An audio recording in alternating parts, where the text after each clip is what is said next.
ఓం గం గణపతియే నమః. శ్రోతలకు నమస్కారం. మన ఛానల్కు స్వాగతం. శ్రీ పద్మ మహాపురాణం 10వ భాగం.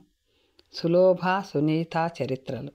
ఋషులు ఇలా పలికిరి: ఓ బ్రాహ్మణ, పాపాచారునిగా మీరు వర్ణించిన వేణుని పాప ప్రవృత్తి ఎటువంటిది? అతడు చేసిన పాపములకు అతడు ఎటువంటి ఫలమును పొందాడు? పూర్వము జరిగిన ఆ వేణుని కథను మీరు మాకు సవిస్తరముగా చెప్పవలేను అని ఋషులు పలికిరి. అప్పుడు సూతుడు ఇలా పలికెను: పుణ్యప్రదమైన వేణుని అతని కుమారుడు మహాత్ముడైన పృథువు కథను కూడా పూర్వం నేను విన్నది విన్నట్టుగా మీకు చెప్పెదను.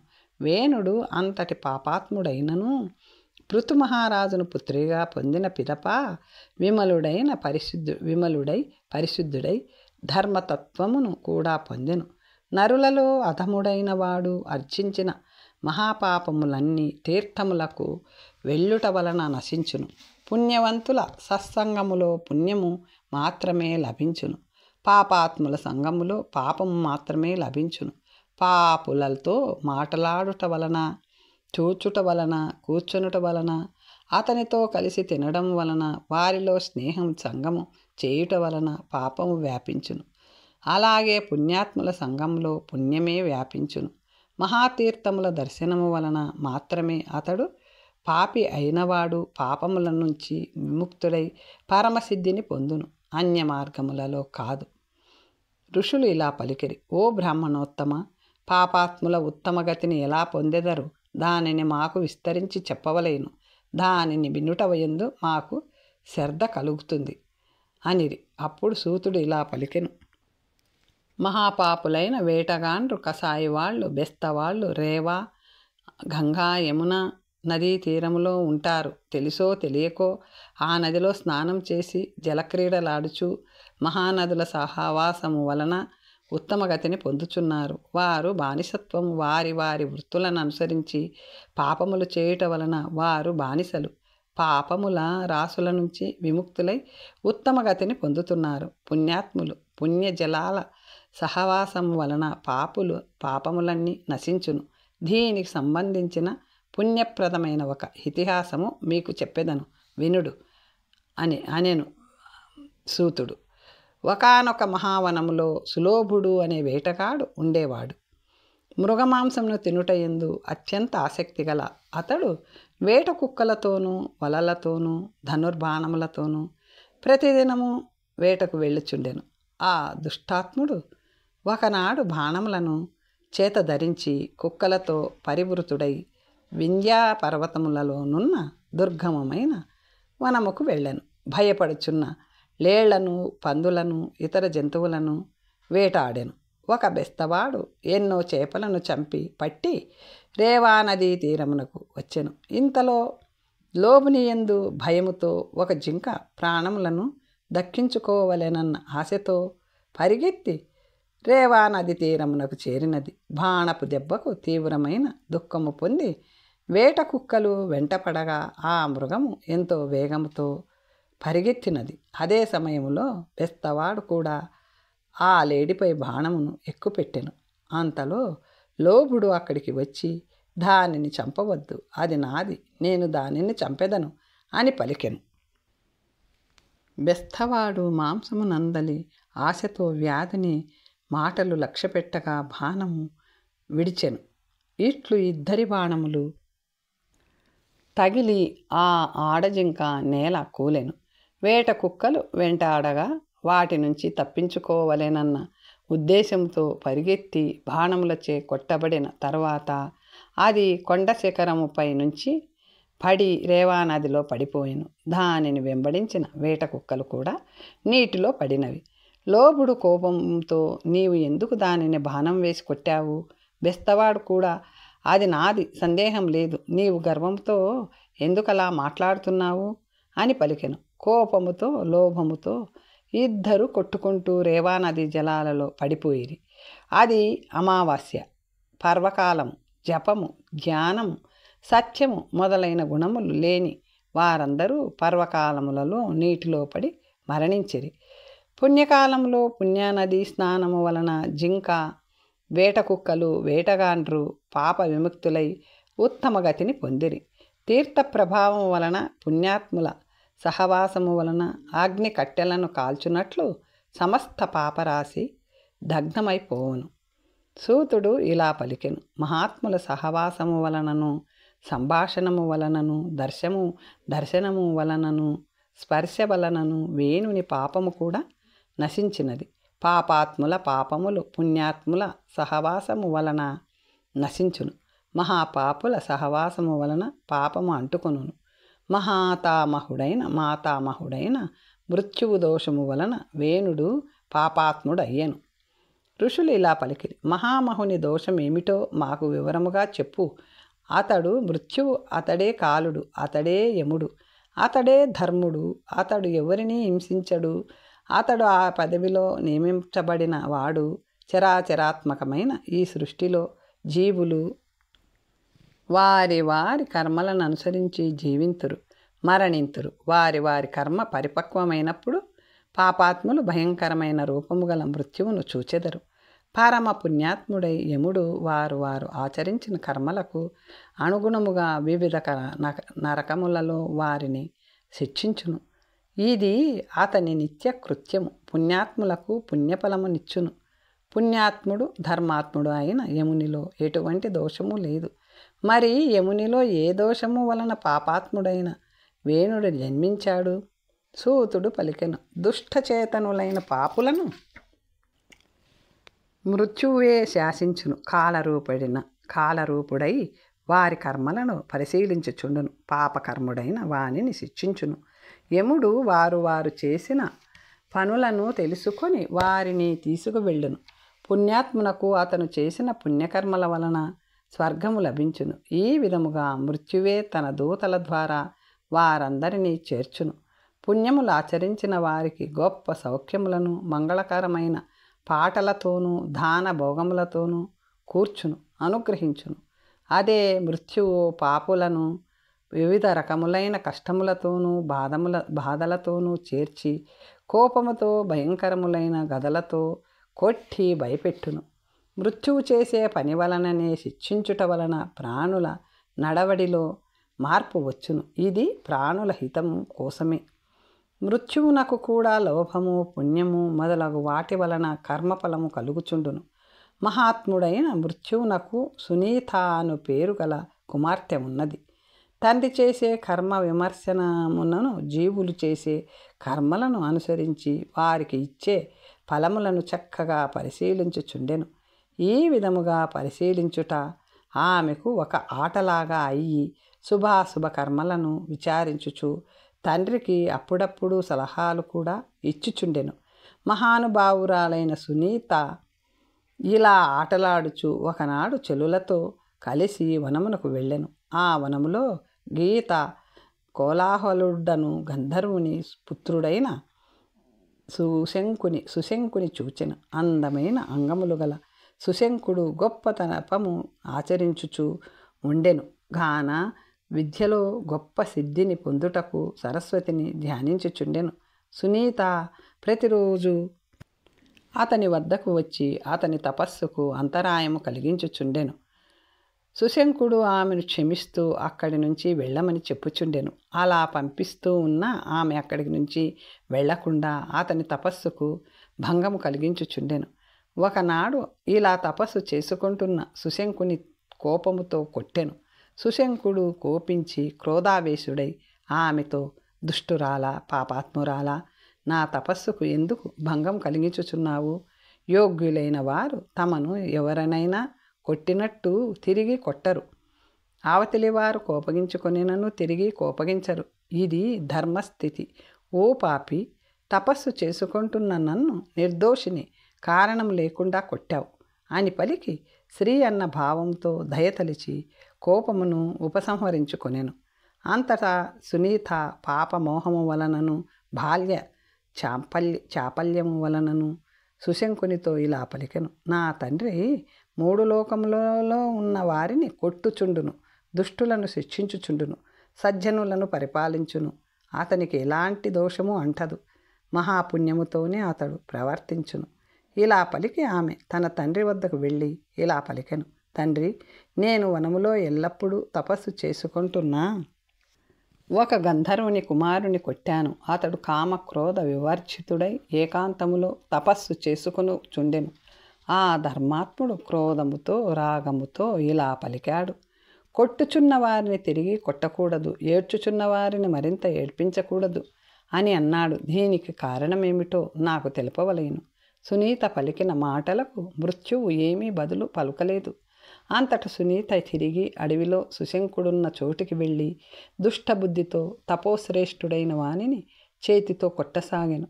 మృత్యువు కుమార్తె ఇలా కొట్టుచుండగా మహాతేజోవంతుడైన సుశంకుడు క్రుద్ధుడై ఆమెనిట్లు శపించెను. దుష్టురాలా, అడవిలో ఉండి తపస్సు చేసుకుంటున్న నన్ను నిర్దోషిని కారణం లేకుండా కొట్టినందున నిన్ను శపించెదను. నీకు వివాహమైన పిదప గృహస్థ ధర్మములో ఉండగా పాపాచార పరాయణుడు, దేవ బ్రాహ్మణ నిందకుడు, సర్వపాపరహితుడు, దుష్టుడు అయిన వాడు నీకు పుత్రుడుగా లభించును అని శపించి తిరిగి తపస్సు చేసుకోవడానికి వెళ్ళిపోయాను. సుశంకుడు వెళ్ళిపోయిన తరువాత సునీత ఇంటికి వెళ్ళి పరితాపముతో మహాత్ముడైన తండ్రికి సుశంకుడు శపించిన విషయమును చెప్పెను. ఆమె పలికిన మాటలు విన్న మృత్యువు, తప్పు లేకుండా తపస్సు చేసుకుంటున్న వానిని నీవెందుకు కొట్టావు? సత్యవంతుడైన వానిని కొట్టి నువ్వు తప్పు చేశావు అని పలికి మృత్యువు పలికి దుఃఖముతో కుమార్తె చేసిన పనిని తలుచుకుని ఆమె పలికిన మాటలు తలుచుకుని బహు దుఃఖితుడయ్యను. ఒకనాడు ప్రతాపవంతుడు మహాతేజోవంతుడు అత్రిపుత్రుడు అయిన అంగుడు నందనవనమునకు వచ్చెను. అక్కడ అప్సరస గణాలతో గంధర్వులతో కిన్నెరలతో కలిసి ఉన్న పాకశాసనుడైన ఇంద్రుని చూచెను. సప్తస్వరాలతో సుస్వరముగా పాడుచున్న పాటలు పాడుతూ సుగంధ భూయిష్టములగు చామరాలతో వీచుచు అంశ నడకలతో చామరాలు వీచుచున్న రూపవంతులైన స్త్రీలను చంద్రబింబం వంటి తెల్లని అంశల వర్ణము గల చిత్రములు పట్టి ఇంద్రుని సేవించుచున్న స్త్రీలను సర్వాభరణ భూషితుడు కామక్రీడాగతుడు అమిత తేజోవంతుడు అయిన ఇంద్రుని చూచెను. అతని ప్రక్కనే రూపవంతురాలు తేజోవంతురాలు తపోతేజముతో శోభించుచున్న యశస్విని సౌభాగ్యవతి పతివ్రత అయిన శచీదేవిని చూచెను. ఆమెతో ఇంద్రుడు నందనవనములో విహరించుచుండెను. ఇంద్రుని భోగములను లీలలను వీక్షించిన అంగుడు ఇట్టి పరివారంతో కూడి ఉన్న ఇంద్రుడు ధన్యుడు. ఇంతటి పదవిని పొందిన అతని తపః ప్రభావము ఎంతటిదో కదా. నాకు సర్వలోకములు ధరించో ఇటువంటి పుత్రుడు ఎప్పుడు లభించునో కదా. ఇటువంటి వాడు నాకు పుత్రుడైనచో ఎంతో ఆనందం కలుగుతుంది, సందేహము లేదు. ఇలా ఆలోచిస్తూ త్వరగా ఇంటికి వెళ్ళెను. మహాతేజోవంతుని అంగుడు ఇంద్రుని సంపదను భోగమును విలాసమును లీలను చూచి ఈ విధముగా ధర్మముతోనూ ఐశ్వర్యముతోనూ కూడిన కుమారుడు నాకు ఎలా లభించును అని ఆలోచించుచు ఇంటికి చేరెను. తల వంచి వినమ్రుడై తండ్రి అయిన అత్రికి నమస్కరించి ఇంద్రపదవి పొంది సకల భోగములు పొందుచున్న ఆ మహానుభావుడెవరు? అతను చేసిన ఫలము ఎటువంటిది? ఆ ఇంద్రుడు చేసిన పుణ్యకర్మ ఎటువంటిది? అతను ఆచరించిన ధర్మం ఎట్టిది? అతడు ఎవరిని పూజించాడు? సత్యము పలుకువారిలో శ్రేష్ఠుడైన మీరు నాకు దీనిని అంతయును వివరముగా చెప్పవలేను అనెను. అత్రి పలికెను. సాధు సాధు పుణ్యాత్ముడా, వచ్చ నీవిట్లు అడుగుచుంటివి గనుక ఇంద్రుని చరిత్రను నీకు చెప్పెదను వినుము. పూర్వము సువ్రతుడను బ్రాహ్మణోత్తముడు ఉండేవాడు. అతడు శ్రీకృష్ణుని ఋషికేశుని తపస్సుతో మెచ్చెను. అతడు కశ్యపుని ద్వారా అదితి ద్వారా గర్భమున ప్రవేశించెను. అనగా అతిథికి పుత్రునిగా జన్మించెను. శ్రీమన్నారాయణుని అనుగ్రహం వలన ఇంద్ర పదవి పొందెను. అంగుడు ఇలా పలికెను. పుత్రవత్సల, ఇంద్రుని వంటి పుత్రుడు నాకెట్లు కలుగును? జ్ఞానవంతులలో శ్రేష్ఠులైన మీరు అటువంటి పుత్రుని పొందు ఉపాయమును చెప్పవలేను అనెను. అప్పుడు అత్రి ఇలా పలికెను. ఓ మహామతి, సువ్రతుని చరిత్రనంతటినీ నీకు సంగ్రహముగా తెలిపెదను. పూర్వము మేధావి అయిన సువ్రతుడు శ్రీహరిని భక్తితో ఆరాధించెను. అతని భావమును, భక్తిని, ధ్యానమును, శ్రద్ధను చూచి జగన్నాథుడు మెచ్చుకొని అతనికి గొప్ప పదవిని ఇచ్చెను. అదే ఇంద్ర పదవి. అది సర్వభోగ సమన్వితము. చరాచరములతో నిండిన 3 లోకములు అతని ఆధీనంలో ఉండును. విష్ణు ప్రసాదము వలన అతనికి త్రిలోకాధిపత్యము పొంది ఈ భోగమును అనుభవించుచుండెను. ఈ విధముగా ఇంద్రుని విషయము అంతటినీ నీకు చెప్పాను. భావభక్తితో ధ్యానించినచో గోవిందుడు సంతోషించును. మన భక్తితో శ్రీహరి సంతోషించినచో సంతుష్టుడై అన్ని కోరినవన్నీ ప్రసాదించును. అందువలన కుమార, సర్వజ్ఞుడు, సర్వప్రదుడు, అన్నీ తెలిసినవాడు, పరమ పురుషుడు అయిన గోవిందుని ఆరాధించు. శ్రీహరిని ఆరాధించి అతని నుండి నీవు కోరినదెల్లా పొందగలవు. ఆ జగన్నాథుడు సుఖమును ప్రసాదించువాడు, పరమార్థమును ప్రసాదించును, మోక్షమును ప్రసాదించును. పుత్రా, వెళ్ళి ఆ నారాయణుని ఆరాధించు. ఇంద్రునితో సమానమైన పుత్రుని పొందు. ఈ విధముగా పరమార్థయుక్తమైన తండ్రి మాటలను విని ఆ మాటలలో తత్వమును అర్థము చేసుకొని తండ్రికి నమస్కరించి అక్కడి నుంచి బయలుదేరెను. బ్రహ్మపుత్రుడు, బ్రహ్మ సమానుడు అయిన తండ్రి ఆజ్ఞ తీసుకొని బంగారుమయమైన రత్నమయమైన శిఖరములతో కూడి ఉన్న మేరు పర్వతమునకు వెళ్ళెను. అంగుని తపస్సు. నానా రత్నములతోనూ బంగారముతోనూ కూడి పర్వతములలో శ్రేష్టమైన మేరు పర్వతము సూర్యుని వలె ప్రకాశించెను. యోగులు అందరూ చల్లని నీడనిచ్చే అశోక వృక్షము క్రింద దృఢమైన ఆసనము వేసుకొని సుఖముగా కూర్చుని ధ్యానము చేయుచుందురు. మేరు పర్వత ప్రాంతంలో కొంతమంది మునులు తపస్సు చేసుకుంటుంటారు. కొన్ని చోట్ల కిన్నెరలు పాటలు పాడుచుందురు. ఋషులు, గంధర్వులు సంతుష్టులై వీణను చేతియందు ధరించి సప్తస్వరములతో రాగతాళయుక్తముగా సంగీతములో లీనమై మనోహరముగా పాటలు పాడుచుందురు. ఆ గొప్ప పర్వతముపై చందన వృక్షఛాయలో పాటల తత్వమును బాగా తెలిసిన గంధర్వులుగా గాన తత్పరులై పాటలు పాడుచుందురు. దేవతా స్త్రీలు ఆ పర్వతరాజమునందు నాట్యము చేయుచుందురు.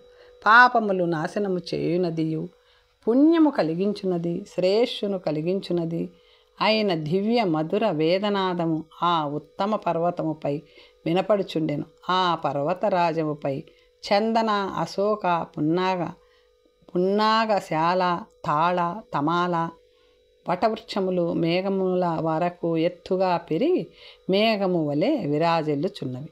పుష్పించిన సంతానకము, కల్పవృక్షము, అరటి మొదలగు దివ్య వృక్షములచే విరాజిల్లుచుంది. నానా విధమైన ధాతువులతోనూ రత్నాదులతోనూ ఆ పర్వతము విలసిల్లుచుంది.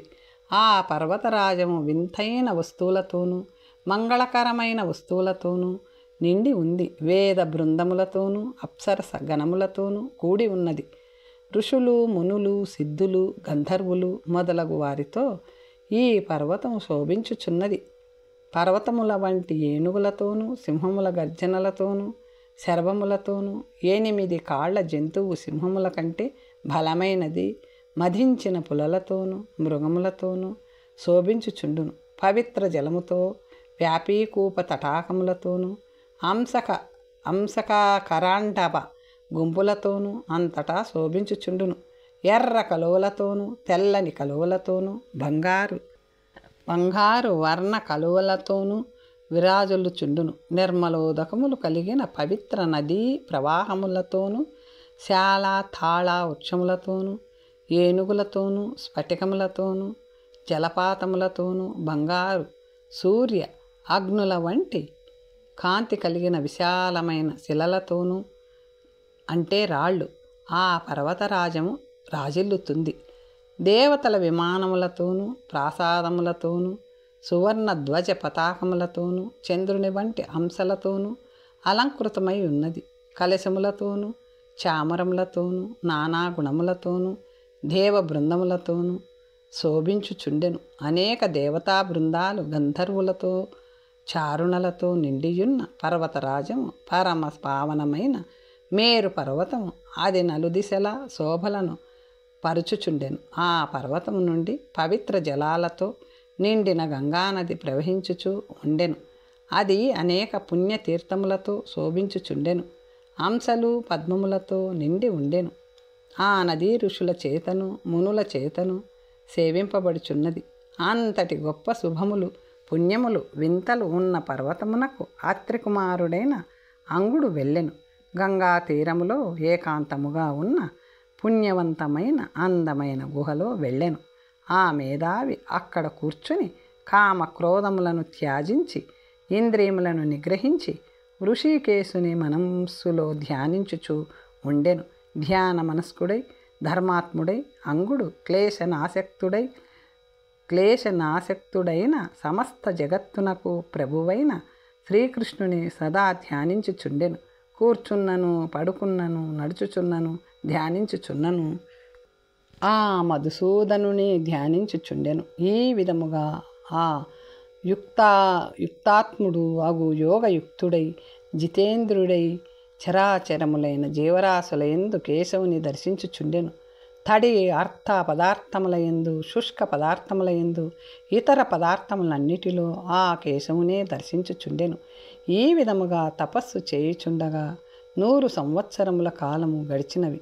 జగన్నాథుడైన ఆ చక్రపాణి ద్విజోత్తమునకు ఘోరమైన బహువిఘ్నములు చూపించుచుండెను. అయితే ఇంధనమును అగ్ని దహించునట్లు నరసింహుని తేజస్సుతో అవన్నీ దగ్ధమగుచుండెను. యమ నియమములను ఆచరిస్తూ ఉపవాసములు చేయుట వలన ఆ ద్విజోత్తముని శరీరము క్షీణించినది. అయినను స్వతేజస్సుతో వెలుగుచూ అతడు సూర్యాగ్నుల వలె కనిపించుచుండెను. ఈ విధముగా జనార్దనుని ధ్యానిస్తూ తపోనిరతుడైన అంగుని ఎదుట ఆదిదేవుడు ప్రత్యక్షమై, మానదుడా, వరము కోరుకోమని పలికెను. ఋషికేశుని దర్శించిన అంగుడు పరమానందముతో స్వామికి ప్రణమిల్లి ప్రసన్న చిత్తముతో ఇలా స్తుతించెను. పరమ పావన, సర్వభూతములకు గతివి నీవు, సర్వభూతములకు ఆశ్రయుడవు, సర్వజీవులకు ఆత్మవు నీవు, గుణాత్ముడవు, సర్వభూతములకు ఈశ్వరుడవు, నీకు నా నమస్కారములు. గుణరూపుడవు, గుహ్యుడవు, త్రిగుణములకు అతీతుడవు అయిన నీకు నా నమస్కారములు.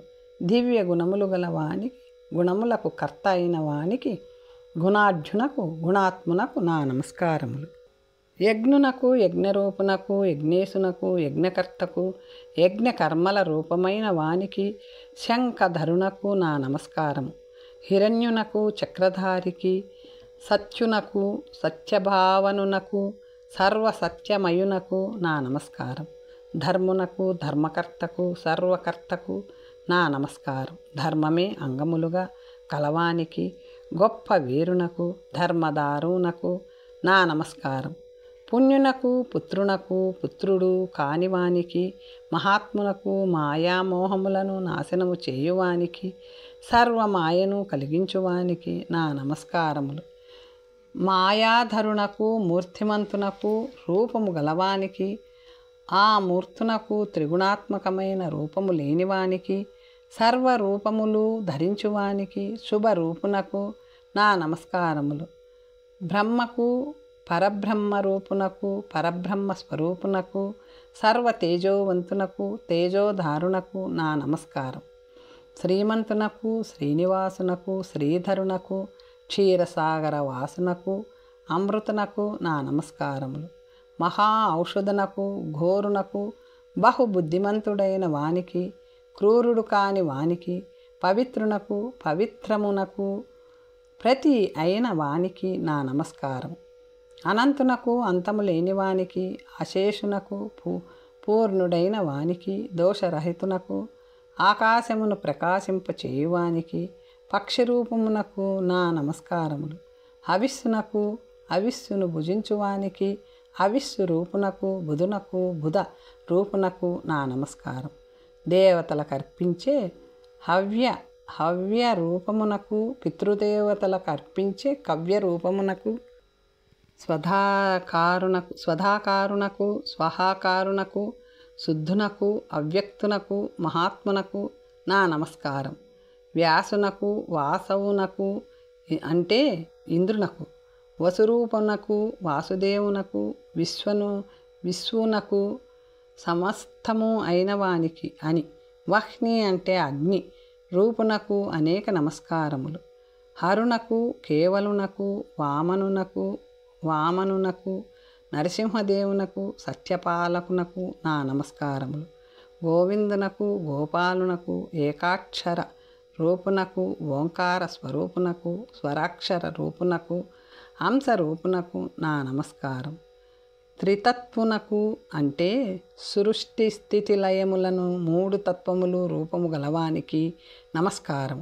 పంచతత్వం అంటే పృథ్వీ ఆకాశము జలము తేజస్సు వాయువు రూపునకు, వింశతి అంటే 25 తత్వములు స్వరూపమునకు తత్వధరునకు నా నమస్కారములు. కృష్ణునకు కృష్ణరూపమునకు లక్ష్మీనాథునకు పద్మపత్రునకు అటువంటి కన్నులు కలవానికి పరమానందునకు నా నమస్కారములు. విశ్వంభరునకు పాపనాశకునకు పుణ్యునకు సుపుణ్యునకును సత్యునకు ధర్మరూపునకు నా నమస్కారం. శాశ్వతుడు అవ్యయుడు అయిన వానికి నా నమస్కారములు. ఆకాశ రూపమునకు పద్మనాభునకు మహేశ్వరునకు సమస్తమును నియంత్రించు వానికి కేశవుని పాదపద్మములకు నా నమస్కారములు.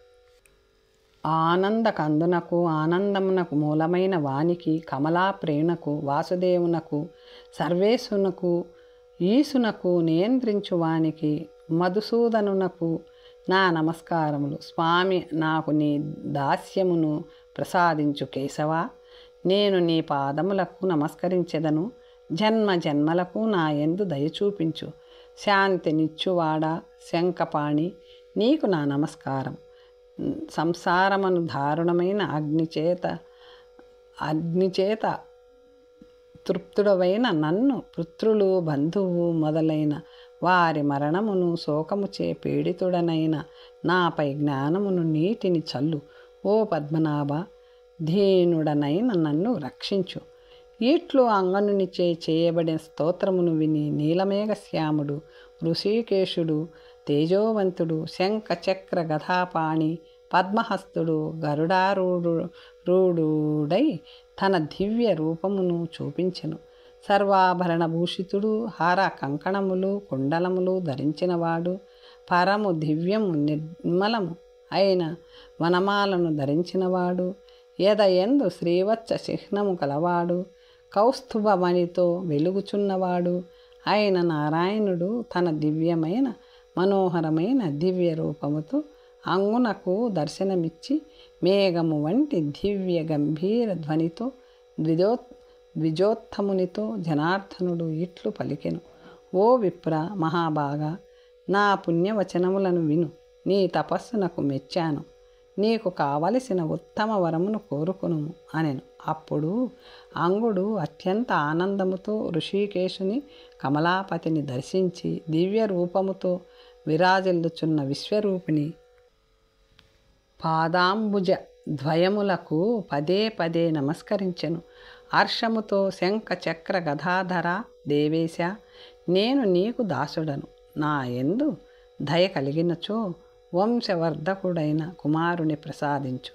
స్వర్గములో ఇంద్రుడు ఎలా ప్రకాశించుచున్నాడో అటువంటి తేజస్సుతో వెలుగువాడు సర్వలోక రక్షకుడు సర్వదేవ ప్రియుడు బ్రాహ్మణులయందు ప్రీతిగలవాడు ధర్మ పండితుడు దాత జ్ఞాన సంపన్నుడు ధర్మ తేజ సమన్వితుడు 3 లోకములను రక్షించువాడు సత్యధర్మ పాలకుడు యజ్ఞము చేయువారిలో ఉత్తముడు సూర్యుడు త్రైలోక్య భూషణుడు బ్రాహ్మణుడు విద్వాంసుడు సత్యసంధుడు జితేంద్రియుడు జయింప శక్యము కానివాడు అందరినీ జయించువాడు విష్ణు తేజస్సుతో సమానమైన తేజస్సు కలవాడు విష్ణు భక్తుడు పుణ్యకర్మలను ఆచరించువాడు పూజ్యుడు పుణ్యలక్షణములు కలవాడు శాంతుడు తపస్వి సర్వశాస్త్ర విశారదుడు వేదజ్ఞుడు యోగులలో శ్రేష్ఠుడు గుణములలో నీ వంటి వాడు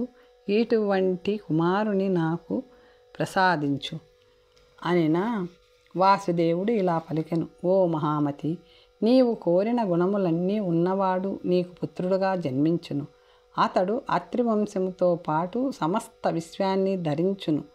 తన తేజస్సుతో, యశస్సుతో, పుణ్యముతో తండ్రిని ఉద్ధరించును. సత్యముతో తండ్రిని, తాతను కూడా ఉద్ధరించును.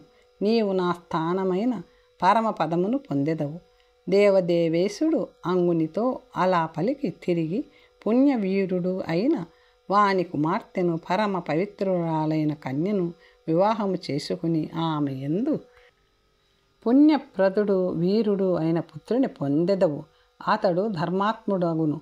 నా అనుగ్రహము వలన నీవు కోరినట్లు సర్వజ్ఞుడు, సర్వవేత్త అగును అని వరమునిచ్చి శ్రీహరి అంతర్ధానుడు అయ్యను. తర్వాత కథ వచ్చే భాగంలో తెలుసుకుందాం. నమస్తే.